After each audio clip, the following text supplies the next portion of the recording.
Alors, j'étais en train de lire un bouquin sur la filmographie de Ridley Scott, le réalisateur de Alien, entre autres, et à un moment, il parle du look de camionneurs de l'espace, Space Truckers en anglais, des personnages. Mais ce qui est marrant, petite coïncidence au passage, c'est que j'ai entendu parler très récemment, grâce à un pote qui me l'a conseillé, d'un film qui s'appelle justement Space Truckers. Et c'est de celui-là dont on va parler aujourd'hui.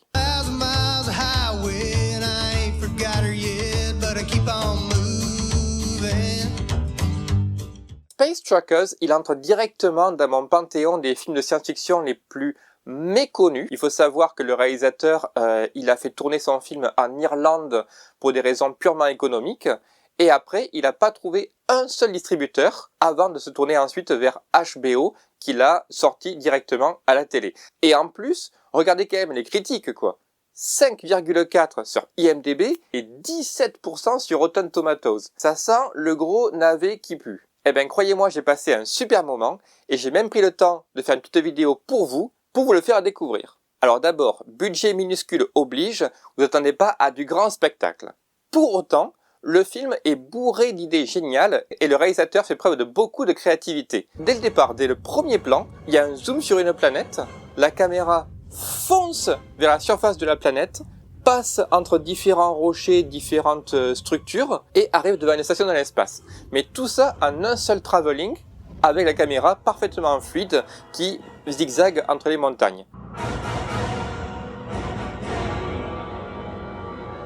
Rien que là, je me suis dit, le réalisateur, il n'a pas du tout de moyens, mais il tente des trucs. Alors après, il faut savoir que j'y suis allé, mais complètement à l'aveugle. J'ai vu Dennis Hopper dans le rôle principal, et pour le reste, j'étais pas du tout au courant de qui était le réalisateur et qui sont les acteurs principaux. Donc, juste après, quand je vois Charles Dance, je me suis dit, ah ben lui, c'est le méchant. C'est un acteur excellent. Moi, je le connais surtout pour son rôle du tueur Benedict dans Last Action Hero, sorti 3 ans avant. If God was a villain, he'd be me. Et bien sûr, le rôle de Tywin Lannister dans Game of Thrones.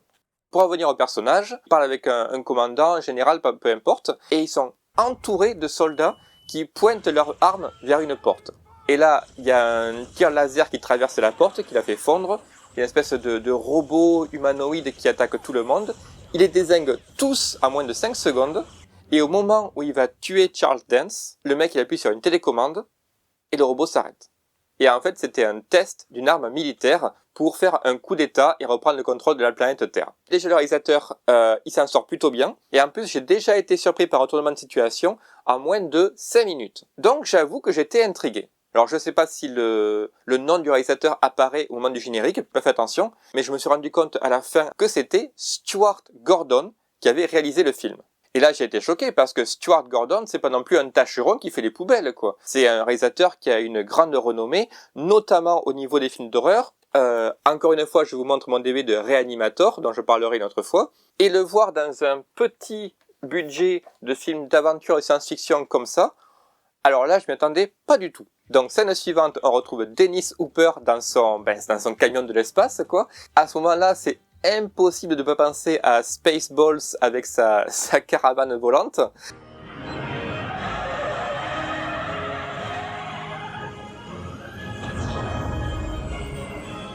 Juste après, en plus, il s'arrime à une station routière dans l'espace. Et là, je me suis dit, c'est pareil, quoi.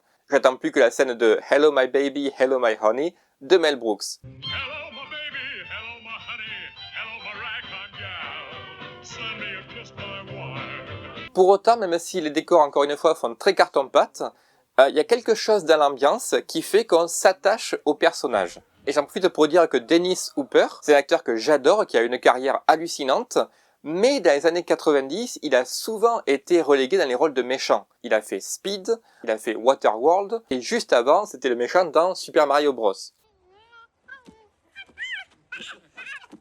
Monkey.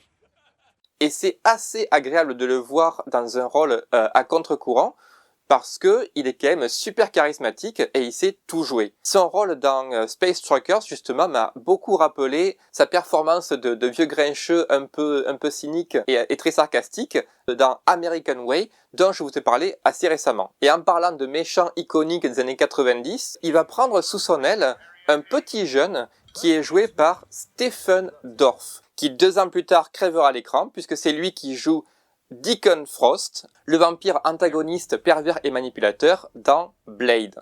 Et comme Dennis Hooper, c'est super marrant de le voir dans un rôle à contre-courant, parce que là, il a une bouille enfantine, charmante, qui a rien à voir avec Blade, et en plus d'être super charismatique, il n'hésite pas à montrer son corps d'Apollon à l'écran. Et en parlant de dévoiler son corps, la fille qui joue avec eux, elle s'appelle Debbie Mazar, je la connais pas du tout par contre, elle passe une bonne partie de son temps en sous-vêtements, et parfois ça pourrait tomber un peu dans le mauvais goût, mais ça reste toujours très bon enfant. Je vous raconte pas trop l'histoire parce qu'il y a quand même pas mal de surprises inattendues, mais là où le film a vraiment scotché, c'est qu'à un moment, le trio de base, il se fait capturer par des pirates de l'espace. Il y en a un qui est joué par Vernon Wells, Bennett dans Commando, ou le méchant dans Mad Max 2 par exemple. Le capitaine de l'équipe en fait, il est joué donc par Charles Dance qu'on a vu au départ, mais là il revient, il est à moitié défiguré, il a un costume à moitié robotique, à moitié organique qui est absolument ignoble et il faut vraiment être un grand acteur pour arriver à jouer ce personnage de façon convaincante, mais le personnage est non seulement très bien écrit, très bien interprété, mais en plus on a presque de l'empathie pour lui quoi. Et c'est pareil, tous les pirates en fait ils sont joués avec beaucoup de bonne humeur et on a vraiment l'impression, d'un point de vue en tout cas de l'atmosphère, de voyager sur un vaisseau corsaire mais dans l'espace. Donc là Dennis Hooper et Stephen Dorff se font capturer, donc ils sont accrochés à des chaînes. Pendant ce temps, Charles Dance il va se retrouver tout seul dans ses appartements avec la fille, donc Debbie Mazar, et il va lui faire des avances. Sauf que malheureusement son corps en fait, étant donné qu'il est à moitié déchiqueté et reconstitué, certains organes ne marchent pas très bien. Et là il y a une scène à rallonge où justement il essaie de faire marcher son engin en tirant dessus comme pour faire marcher une tondeuse quoi.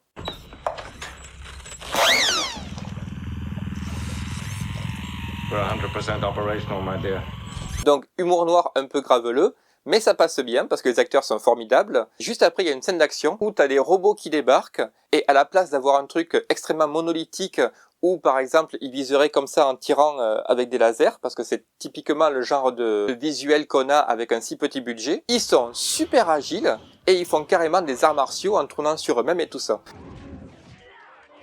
Et là, je sais pas, j'ai eu un flash et je me suis dit, mais en fait ce film, c'est les Gardiens de la Galaxie, mais 10 ans plus tôt. On a une équipe de bras cassés qui se retrouve dans des aventures rocambolesques, des méchants de bande dessinée qui sont bien joués et pour qui on s'attache, des scènes d'action cool et originales, et un scénario qui tient la route et qui est bourré de surprises du début jusqu'à la fin, alors que les producteurs croyaient pas du tout au projet. Donc franchement, qu'on me dise un jour que James Gunn a découvert ce film par hasard et qu'il a emprunté quelques idées pour faire les Gardiens de la Galaxie quelques années plus tard, ça m'étonnera pas du tout. Bref, Space Truckers, il est sorti de l'anonymat le plus total et il s'est fait déglinguer, non seulement au box-office bien sûr, mais en plus au niveau de la critique et tout ça quoi. Je pense vraiment que c'est un film qui est extrêmement sous-estimé. Toutes les 30 secondes, il y a vraiment une idée originale qui fait que même si parfois il est temps mort, on se laisse porter tranquillement du début jusqu'à la fin. Merci Fabrice de me l'avoir conseillé et j'espère qu'avec cette petite vidéo, j'aurai réussi à réhabiliter sa réputation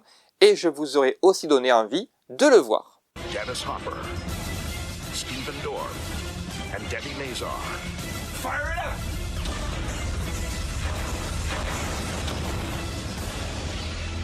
Space Truckers.